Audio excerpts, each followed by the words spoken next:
See the girl on the bed? That's me, Alexis, trying to show the world where the magic happens. And it's not working out. Let me start from the beginning. 1 year ago, I took a leap of faith. I applied to Hyper Island, got in, jumped on a plane to Manchester, moved into a nice-ass house with 2 magnificent girls, and I started my master in digital management.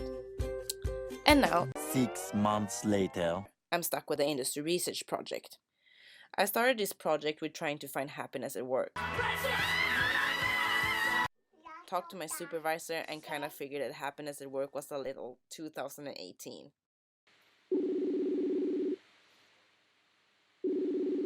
So I'm going to do my research topic on magic. What do you think?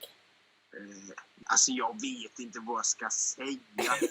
Du får fan be mamma. Okay, listen, check this. Magic, noun, the power apparently influencing events by using mysterious and supernatural forces.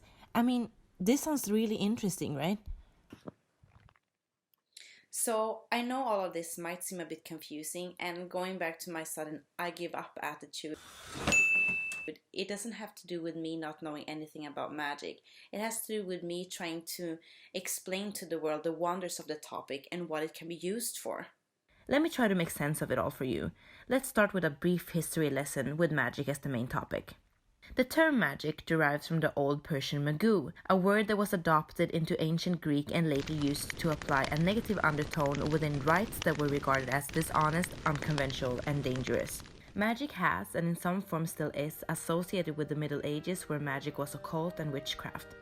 Practicing Christians and those of other religions had a strong belief that the devil could give certain people known as witches the power to harm others in return for their loyalty. You probably heard about the crazy witch hunts that occurred all over Europe, where tens of thousands got accused of being witches and later burned to the stakes or drowned in lakes.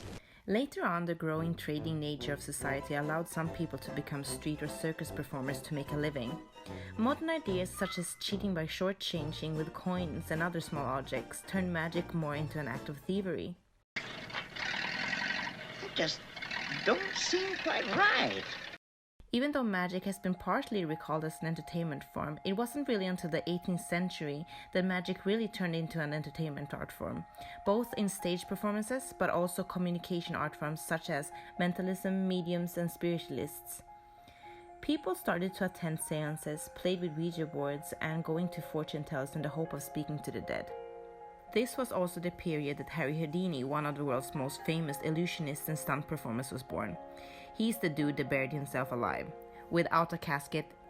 He was also the dude that locked himself in stocks and lowered upside down into a tank filled with water. When looking into modern scholarship, that area alone has produced a number of overarching theories and definitions that frames magic within religion and science. Magic has been exploiting the gap between what we think we perceive and what we actually perceive for hundreds of years. And most recently, even scientists began to appreciate this ability, seeing magic as a powerful tool in the study of human psychology and the art of misdirection. Misdirection, manipulating the spectator away from the cause of a magic effect.